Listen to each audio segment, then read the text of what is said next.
नमस्कार स्टूडेंट्स, आप सभी का हमारा YouTube चैनल ई ज्ञान नीट में स्वागत है। स्टूडेंट्स, आज हम लोग डिस्कस करेंगे रेगुलेशन ऑफ जीन एक्सप्रेशन। तो आज जो हम लोग स्टार्ट कर रहे हैं रेगुलेशन ऑफ जीन एक्सप्रेशन। ऐसे ये जो हमारा टॉपिक है ये है मॉलिक्यूलर बेसिस ऑफ इनहेरिटेंस का। ये expression of gene in eukaryotes and prokaryotes. ऐसे काफी कॉम्प्लेक्स होता है, लेकिन हम लोग उसको थोड़ा सा देखेंगे। हमारे सिलेबस में जो है वो लैक ऑपरॉन और ट्रिप ऑपरॉन है, जिससे कि काफी सारा क्वेश्चंस पूछा जाता है, राइट। तो चलिए हम लोग स्टार्ट कर देते हैं। तो उससे पहले मैं बता दूं कि this is Tribhuvan Kumar Bharti, BSc in biotechnology, MSc zoology, BEd, MEd, biology teacher, Vivekananda Vidyalaya higher secondary school, government of Assam, NET 3 times qualified, SET north east qualified, more than 10 years of teaching experiences, 3 books on environmental education and 12 research papers in international journals. This is my brief description. अगर इससे भी ज़्यादा जानना है तो कुछ नहीं करना, बस गूगल पे लिख देना है त्रिभुवन कुमार भारती। ठीक है जी। 9 हमारी बारी मॉलिक्यूलर बेसिस ऑफ इनहेरिटेंस। तो आज हम लोग लेके चल रहे हैं मॉलिक्यूलर बेसिस ऑफ इनहेरिटेंस। हम लोग जो आज देखेंगे वो देखेंगे लैक ऑपरॉन। ठीक है जी। तो लैक ऑपरॉन में किस प्रकार से ये काम करता है, क्या इसका प्रोसेस है, हम लोग वही देखने के लिए जा रहे हैं। तो क्या होता है, इसमें अलग अलग जोन बना हुआ है लैक्टोज में। ठीक है। तो just see regulation of gene expression. तो इसमें क्या होता है कि नॉर्मली न्यूक्लियस के अंदर एमआरएनए का फॉर्मेशन होता है। कहां से? डीएनए से। अब वो मैसेंजर आरएनए के फॉर्म में बाहर आता है। ठीक है। और यहाँ पर ट्रांसफर आरएनए के हेल्प से एमिनो एसिड्स को ला के यहाँ पर जोड़ा जाता है और प्रोटीन सिंथेसिस या पॉलीपेप्टाइड चेन का किया जाता है, जो कि हम लोग ऑलरेडी पढ़ चुके हैं ट्रांसलेशन में इन डिटेल लास्ट क्लास में। अगर आप लास्ट क्लास को नहीं देखे हैं तो देख लो, वो ज्यादा जरूरी है, बिकॉज एक दूसरे से कॉन्सेप्ट जुड़ा हुआ रहता है, एक दूसरे से सभी को जुड़ा हुआ है। ठीक है। तो क्या होता है जीन एक्सप्रेशन में, यू कैन सी क्लियरली। ऐसे यहाँ पर ब्यूटीफुल एनिमेशंस के साथ में इस जगह पे दिखलाया गया है, जो कि आप देख सकते हैं। तो क्या होता है, it is the mechanism at molecular level by which a gene is able to express itself. ये वैसा मैकेनिज्म है मॉलिक्यूलर लेवल पे जिसके द्वारा जीन अपने आप को एक्सप्रेस करने में सक्षम हो पाता है। वो एक्सप्रेस करता है अपने आप को, जो कि यहां पर तुम लोग देख पा रहे हैं। यहां जो देख रहे हो वही एक्सप्रेशन ऑफ द जीन है, ये वाला केस में। ओके। तो क्या होता है, it consist of synthesis of specific RNA polypeptides. ये क्या होता है, यहां पर स्पेसिफिक आरएनए का सिंथेसिस होता है और पॉलीपेप्टाइड का फॉर्मेशन होता है, जिसमें कि स्ट्रक्चरल प्रोटीन्स और एंजाइम्स भी इसमें शामिल होता है। मतलब क्या क्या, specific RNA, polypeptide, structural proteins and enzymes इसमें इन्वॉल्व होता है।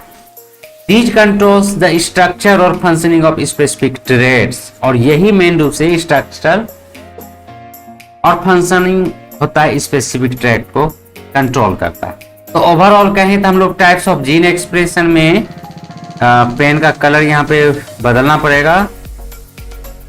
टाइप्स ऑफ जीन एक्सप्रेशन हमारे पास 2 प्रकार का होगा। टाइप्स ऑफ जीन में मेन रूप से अगर हम लोग बात करते हैं तो 2 प्रकार का जीन कौन कौन सा होगा? नंबर 1 हाउसकीपिंग जीन और number 2 regulated gene.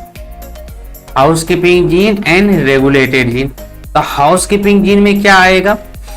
Jeans that are required for the maintenance of basal cellular functioning that are essential for the existence of cell regardless of its specific role in the tissue or organisms।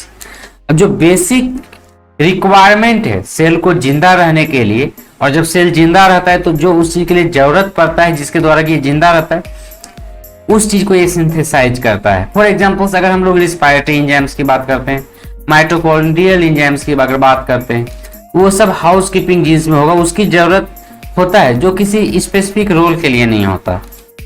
अब है दूसरा regulated jeans, second number का।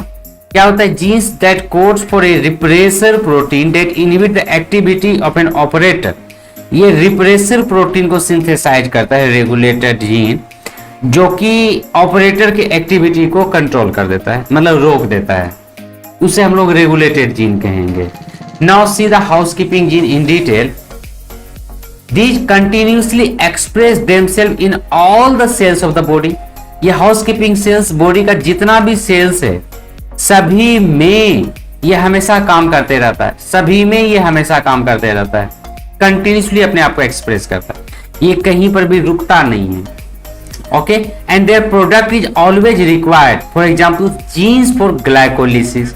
इसका product हमेशा जरूरत पड़ता है, जैसे कि ग्लाइकोलिसिस के लिए जो जीन होता है उसके लिए हमेशा जरूरत पड़ता है। Housekeeping genes are also called constitutive genes, और हाउसकीपिंग जीन्स को कंस्टिट्यूटिव जीन्स भी कहा जाता है, याद रखना है। Housekeeping gene is equal to constitutive genes. Example याद रखना, ग्लाइकोलिसिस, जब ग्लाइकोलिसिस एक एग्जाम्पल है, इसका ये मतलब नहीं कि सिर्फ ग्लाइकोलिसिस ही होता है, और भी बहुत कुछ होता है। ओके,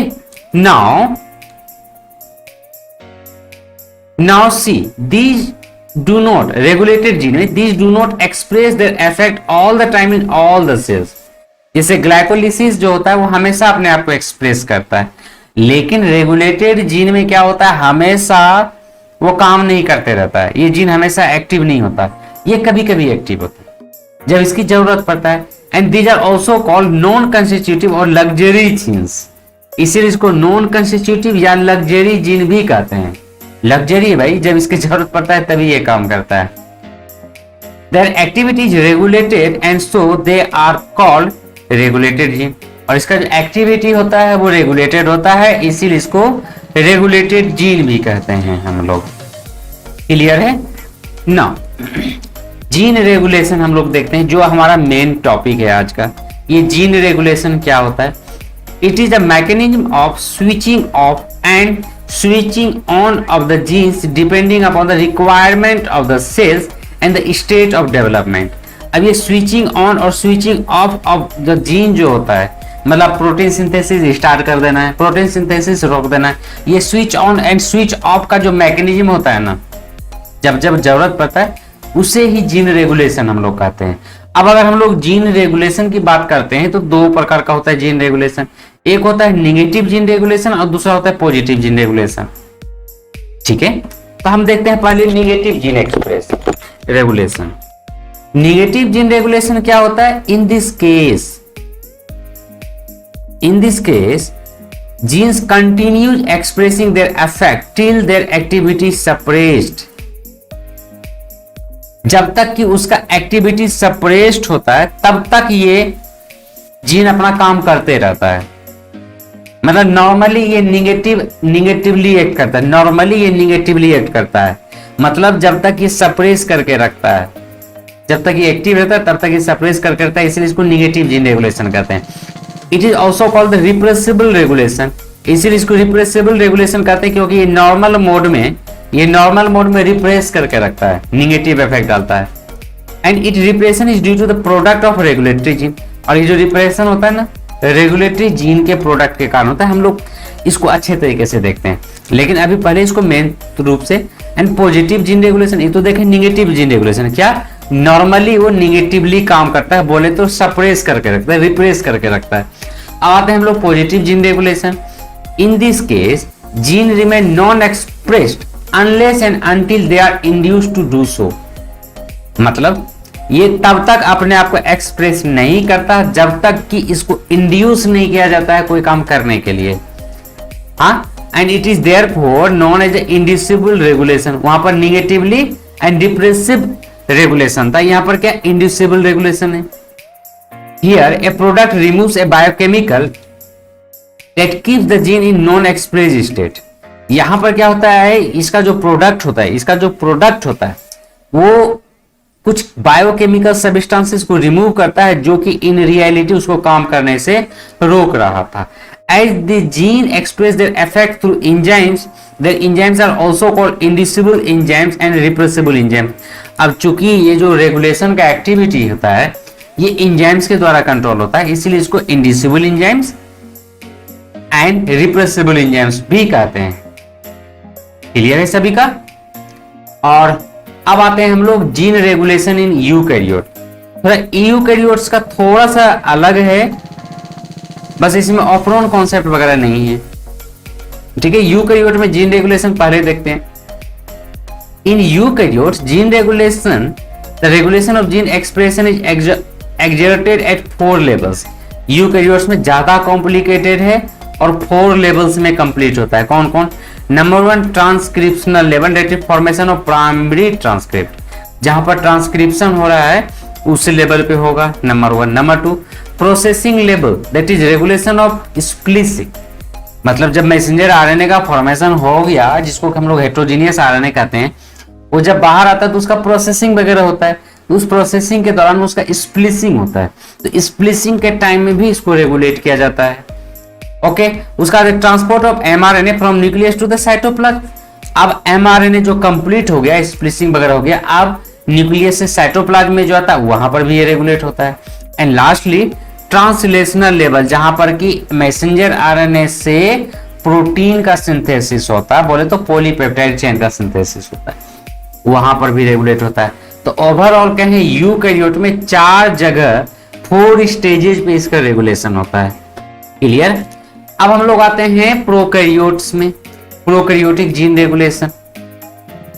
तो प्रोकैरियोट का केस थोड़ा सा अलग है। क्या है अलग?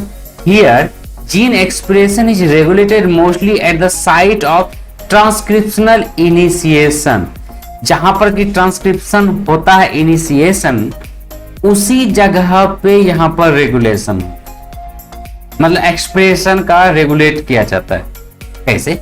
Gene expression is regulated bye क्या क्या?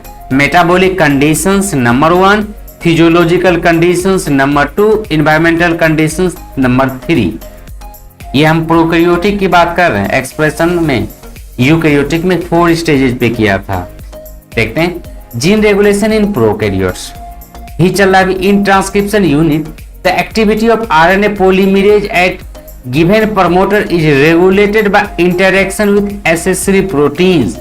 यहां पर जो प्रमोटर होता है, तो पॉलीमरेज जो होता है प्रमोटर के ऊपर, आरएनए पॉलीमरेज, वो रेगुलेट होता है इंटरेक्शन एक एसेसरी प्रोटीन के साथ में, accessory. And these regulated protein can act both activator, that is positively भी एक्ट कर सकता है, मतलब एक्टिवेटर ग्रुप में भी काम कर सकता है ये प्रोटीन, एसेसरी प्रोटीन या रेगुलेटरी प्रोटीन, या तो रिप्रेसर के रूप में, मतलब निगेटिवली काम कर सकता है। The functioning of operator depends upon the proteins product, और यहां पर मेन रूप से जो ऑपरेटर का जो फंक्शन होता है प्रोटीन प्रोडक्ट के ऊपर डिपेंड करता है कि कौन सा प्रोटीन बन रहा है। Now you can see here, यहां पर उसका इमेज को दिखलाया गया है। अगर लैक्टोज प्रेजेंट होगा, ऑपरोन कंसेप्ट को हम लोग देख रहे हैं, अगर लैक्टोज प्रेजेंट होगा तो lac repressor can not bind to operator.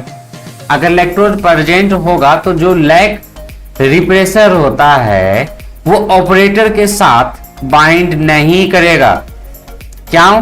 क्योंकि ये इसके साथ बाउंड किया हुआ है, तो यहां पर जो ऑपरेटर है तो यहां पर बाइंड नहीं करेगा, ऑपरेटर के साथ बाइंड नहीं करेगा ये। ठीक है, तो ऑपरेटर के साथ बाइंड नहीं करेगा तो क्या होगा? लैक एमआरएनए प्रोड्यूस्ड, तो मतलब लैक एमआरएनए प्रोड्यूस्ड होगा और ये लैक ऑपरोन एमआरएनए सिंथेसिस करेगा अगर लैक्टोज प्रेजेंट होगा तो। लेकिन अगर लैक्टोज प्रेजेंट नहीं होगा तो क्या होगा?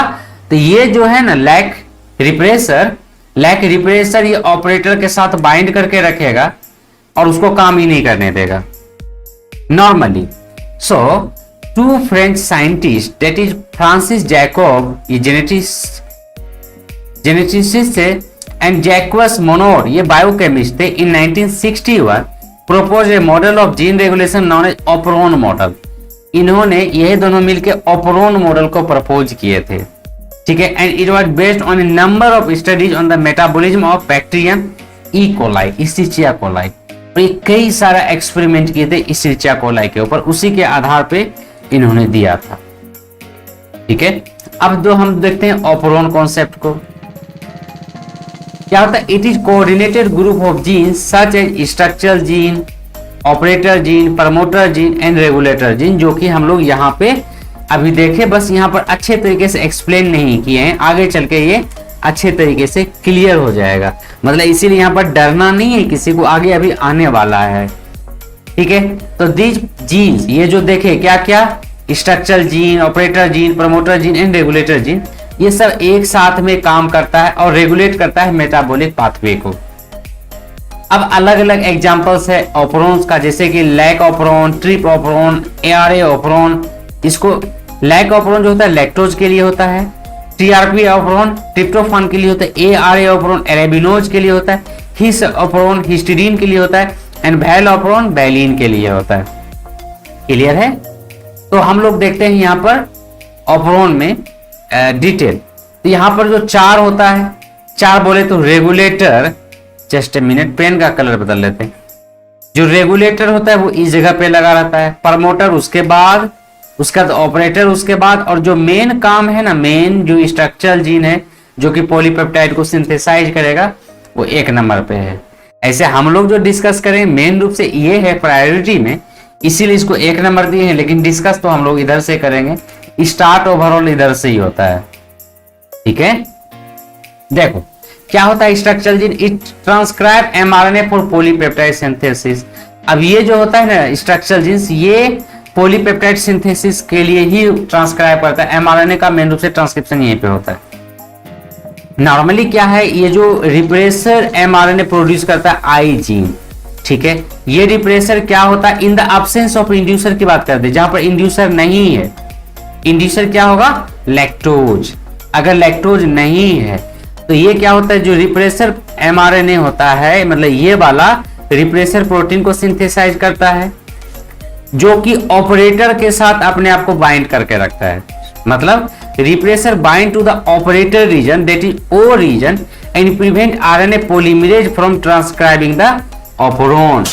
अब यहां पर आरएनए पॉलीमरेज क्या करता है, ऑपरोन को ट्रांसक्राइब करने से रोकता है in the absence of the inducer.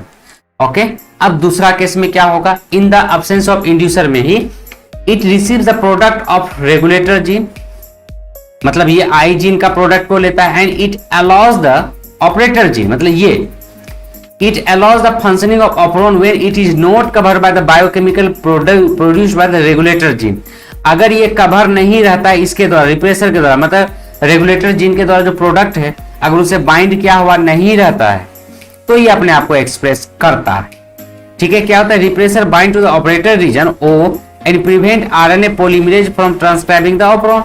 मतलब ये इसके द्वारा इसको कवर कर लेता है, बाइंड कर लेता है और इसको ट्रांसक्राइब करने से रोकता है जब इंड्यूसर नहीं है तो। और क्या कर, अब देखते हैं हम लोग प्रमोटर को। ये प्रमोटर क्या करता है, it provide attachment site for the RNA polymerase. जब ये काम नहीं करेगा, मतलब जब ये आजाद रहेगा, फ्री रहेगा, तो प्रमोटर जो है स्पेस प्रोवाइड करता है आरएनए पॉलीमरेज को बाइंड करने के लिए। एक तरह से कहते हैं बाइंडिंग साइट है ये आरएनए पॉलीमरेज का। अब आता है अगला रेगुलेटर जीन, क्या करता है, it controls the activity of operator gene. मतलब जो ऑपरेटर जीन है ये वाला, इसकी एक्टिविटी को कंट्रोल करता है ये regulator gene. It synthesize a biochemical और regulator protein which can act positively as activator and negatively as repressor. तो इस केस में क्या है, लैक ऑपरोन के केस में ये निगेटिवली काम कर रहा है, क्योंकि इसके साथ बाइंड करता है और सिंथेसाइज नहीं करने देता है ना। मतलब यहाँ पर रिप्रेसर के रूप में काम करता है, निगेटिवली काम करता है। This is the work of the regulator. Now coming to the main रूप से लैक ऑपरोन, लैक्टोज वाला ऑपरोन को जीन एक्सप्रेस कैसे करते हैं। तो बच्चों बता दूं कि जो हमारा लैक ऑपरोन है वो इंड्यूसिबल ऑपरोन सिस्टम पे काम करता है। ये जो पाया जाता है lac refers to the lactose. In E coli breakdown of lactose requires 3 enzymes. अगर ई कोलाई की बात करते हैं तो 3 एंजाइम का जरूरत पड़ता है लैक्टोज को ब्रेक डाउन करने के लिए। Number 1 beta galactosidase, number 2 permease and number 3 trans acetylase. ये 3 एंजाइम की जरूरत पड़ता है। ठीक है, तो inducible operon, these enzymes are synthesized together in a coordinated manner by functional unit of DNA that is lac operon. ये तीनों साइमल्टेनियसली एक साथ एक रेगुलराइज्ड मैनर, कोऑर्डिनेटेड मैनर के रूप में ये सिंथेसाइज होता है। Addition of lactose stimulates the production of required enzymes. अब अगर वहां पर लैक्टोज का थोड़ा सा भी अमाउंट रहता है तो, नहीं रहता है तो नहीं, थोड़ा सा भी अगर अमाउंट रहता है तो जो एंजाइम की जरूरत है ना उसको स्टिमुलेट करता है, and it is called the inducible operon system. इसलिए इसको इंडिसिबल ऑपरेशन सिस्टम कहते हैं। जब वहां पर लैक्टोज रहेगा तभी इसको एक्टिवेट करेगा। ओके, तो क्या होता है, अब जो लैक ऑपरेशन, जो इंडिसिबल ऑपरेशन सिस्टम है, ये क्या क्या चीज से कंसिस्ट कर रहा है? Structural gene, operator gene, promoter gene and regulator gene, जो हम जनरल वे में देखे हैं अभी तक, जो जनरल में देखे हुए इसमें भी रहेगा। ये थोड़ा थोड़ा ही इसमें अलग रहेगा, ये भी उसी में रहेगा। देख लो यहाँ पे है ना, ये सारा चीज, और ये पूरा का पूरा स्ट्रक्चरल जीन है। तो अब in the absence of the inducer, जब इंड्यूसर नहीं होगा तो क्या होगा? तो इंड्यूसर जब नहीं होगा तो जो रिप्रेसर होगा bind to the operator region, that is O region, and prevent RNA polymerase from the transcribing the operation. तो आरएनए पॉलीमरेज जो यहाँ पर प्रमोटर पे बाइंड करके रखा हुआ है आगे ट्रांसक्राइब करने के लिए, उसको रोक के रखा है। मतलब भैया आगे बढ़ रहा नहीं, यहाँ पर स्पीड ब्रेकर लगा दिया है, इसको आगे ही नहीं बढ़ने दे रहा। ठीक है, जब इंड्यूसर नहीं है तो। अब यहाँ पर जो बोले कि 3 गो स्ट्रक्चरल जीन है ZYA, तो जो 3 जो है स्ट्रक्चरल जीन, तो Z क्या करता है? The Z gene code for beta galactosidase, which is primarily responsible for the hydrolysis of the disaccharides lactose into the monomeric unit, that is galactose and glucose। ये जो डायसैकेराइड लैक्टोज है, lactose को ये तोड़ने में मदद करता है। मोनोमर यूनिट किसमें? गैलेक्टोज में एंड ग्लूकोज में तोड़ देता है। ये तोड़ने में हेल्प करता है कौन? लैक जेड के द्वारा जो गैलेक्टोसाइडेज, बीटा गैलेक्टोसाइडेज का जो प्रोडक्शन करता है लैक जेड। अब लैक वाई जो है, the Y genes codes for permease. क्या? Permease, which increase the permeability of the cell to beta galactosidase. अभी जो परमिएज होता है ना, बीटा गैलेक्टोसाइडेज के लिए परमिएबिलिटी को बढ़ा देता है सेल का। ठीक है, एंड अब आता है lac A, the A gene codes for trans acetylase which can transfer acetyl group to beta galactosidase. मतलब ये ट्रांस एसिटाइलेज जो होता है उसको सिंथेसाइज करता है, जो कि क्या करता है? ट्रांसफर करता है एसिटाइल ग्रुप को बीटा गैलेक्टोसाइडेज के। ठीक है, यहां तक क्लियर है बच्चों? मैं बता दूं, हो सकता है ये तुम लोगों को थोड़ा सा समझने में दिक्कत हो, कॉम्प्लिकेटेड लगे, तो कुछ नहीं करना, स्लो मोड में इसको बाद में एक बार फिर से देखना। और ये जो PDF है इसको डाउनलोड करके रख लेना, 2-3 बार देखना, भेजा क्लियर हो जाएगा, अच्छे तरीके से समझ में आ जाएगा। ठीक ना? तो हम लोग यहाँ पर स्ट्रक्चरल जीन देखे, अब देख रहे हैं ऑपरेटर जीन O, ये वाला क्या करता है? It interact with the protein molecules और रेगुलेटर मॉलिक्यूल। ये प्रोटीन या रेगुलेटर मॉलिक्यूल के साथ एक्ट करता है, and which prevent the transcription of structural genes. अब ये इसके साथ जो बाइंड कर लिया, ये जो रिप्रेसर प्रोटीन सिंथेसाइज हुआ है, तो क्या होगा? ट्रांसक्रिप्शन, स्ट्रक्चरल जीन के द्वारा ट्रांसक्रिप्शन होने ही नहीं देगा। ओके, नेक्स्ट प्रमोटर जीन क्या करेगा? It possesses site for RNA polymerase attachment. ये जो प्रमोटर है आरएनए पॉलीमरेज को अटैचमेंट साइट प्रोवाइड करता है। रेगुलेटर जीन आई, ये वाला, it codes for a protein known as repressor protein. ये प्रोटीन रिप्रेसर प्रोटीन को कोड करता है, and it is synthesise all the time from the I gene. और ये आई जीन के द्वारा, इंड्यूसिबल जीन के द्वारा हमेशा, रेगुलेटर जीन के द्वारा मतलब आई जीन के द्वारा हमेशा ये सिंथेसाइज होते रहता है। And it is constitutive gene which is functional always. और ये कंस्टिट्यूटिव जीन होता है जो कि हमेशा फंक्शनल रहता है, एक्सेप्ट किस समय में? जिसमें सिंथेसाइज करना है प्रोटीन का, उस समय शिफ्ट नहीं करता, मतलब दिखलाते हैं, मतलब ये हमेशा प्रोड्यूस करते रहता है। तो ये मैकेनिज्म किस तरीके से लैक ऑपरेशन काम करता है उसको देखते हैं। The operation is switched off when repressor protein produced by inhibitor gene bind to operator gene. अब जो the operation is switched off, operation switch off रहता है जब रिप्रेसर प्रोटीन जो कि इन ऑपरेटर जीन के द्वारा प्रोड्यूस किया गया है, मतलब इनहिबिटर जीन के द्वारा प्रोड्यूस किया गया, ये क्या करता है? ऑपरेटर जीन के साथ बाइंड करके रखता है। तो जब ऑपरेटर जीन इसके साथ जब ये बाइंड करके, ऑपरेटर के साथ जब ये रिप्रेसर बाइंड करके रखेगा तो सिंथेसिस होने ही नहीं देगा। RNA polymerase get block, speed breaker लगा हुआ है, so there would be no transcription. मतलब क्या हुआ? Repressor protein plus operator gene is equal to switch off. मतलब अगर रिप्रेसर प्रोटीन और ऑपरेटर जीन एक्टिव है तो ये स्विच ऑफ रहेगा, मतलब काम नहीं करेगा। इस चीज को यहां से फीडबैक मैकेनिज्म के द्वारा समझ सकते हो। Lactose is provided in the growth medium. मतलब अगर लैक्टोज को ग्रोथ मीडियम में प्रोवाइड कर दिया जाता है, बैक्टीरिया जहां पर ग्रो कर रहा है, तो it is transported into the cells through the action of permease. तो परमिएज के एक्शन के द्वारा, जो परमिएज एंजाइम रहता है उसमें हल्का अमाउंट, वो क्या करता है, लैक्टोज को सेल के अंदर ट्रांसफर कर देता है, ट्रांसपोर्ट कर देता है। A very low level of expression of lac operon has to be present in the cell all the time, otherwise lactose can not enter the cell. मतलब यहाँ पर स्विच ऑफ तो है, लेकिन पूरा का पूरा स्विच ऑफ नहीं, हल्का सा भी अमाउंट परमिएज का तो वहां पर सिंथेसाइज होना पड़ेगा, तभी तो इसको ट्रांसपोर्ट करेगा, सेल के अंदर पहुंचाएगा और अपना काम स्टार्ट करेगा। समझ में आ रही मेरी बात को? मतलब वहां पर हल्का सा भी परमिएज तो होना पड़ेगा, बोले तो एक्टिविटी तो वहां पर हल्का सा भी लैकोप्रोन का होना पड़ेगा। बस अमाउंट वहां पर बहुत ही कम है, वेरी लो अमाउंट, लेकिन होना है। ठीक है, तो अब यहां पर नॉर्मल केस में in the absence of the lactose क्या हो रहा है, रेगुलेटर जीन का सिंथेस, रेगुलेटर जीन एक्टिव है और रेगुलेटर प्रोटीन मतलब रिप्रेसर प्रोटीन को सिंथेसाइज करता है।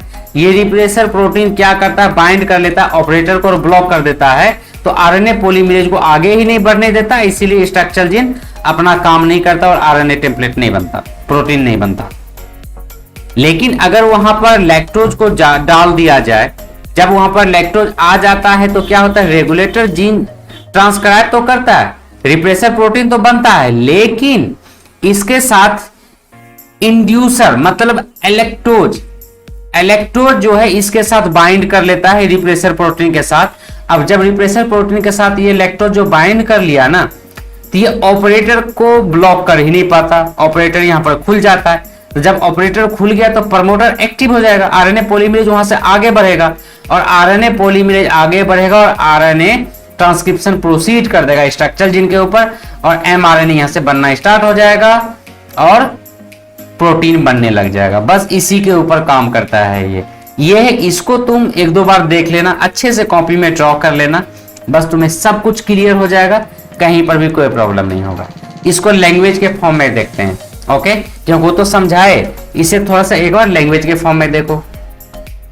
In the presence of an inducer that is lactose और इलेक्ट्रोज, लैक्टोज या इलेक्ट्रोज जो भी बोलो, अगर ये प्रेजेंट है तो repressor is inactivated by the interaction with the inducer. अब जो यहाँ पर रिप्रेसर प्रोटीन है, इंड्यूसर की एक्टिविटी का वो ब्लॉक हो गया, and this allows RNA polymerase access to the promoter and on proceeds. अब क्या करता है आरएनए, अब उसको बाइंड नहीं करता, आरएनए पॉलीमरेज आगे बढ़ता है और काम करता है। बोले तो अगर इंड्यूसर मतलब लैक्टोज प्रेजेंट है तो रिप्रेसर के साथ वो बाइंड कर लेगा और स्विच ऑन हो जाएगा, लैकोप्रोन इज एक्टिव। तो इसी के साथ हमारा जीन एक्सप्रेशन कंप्लीट है। अगर यहां तक में किसी को कोई क्वेश्चन है तो पूछ सकते हो, अगर बाद में पूछ रहे हो, अगर बाद में देख रहे हो रिकॉर्डिंग तो कमेंट बॉक्स में पूछ सकते हो। अगर क्लास अच्छा लगा हो तो लाइक करो, अपने फ्रेंड्स के बीच में जरूर शेयर करो, और अगर चैनल पे नए हो तो चैनल को जरूर सब्सक्राइब करो। हम लोग यहाँ पर कंप्लीट सिलेबस को कवर अप करेंगे। तो आज के लिए इतना ही, मिलते हैं हम लोग अगले क्लास में, बाय बाय।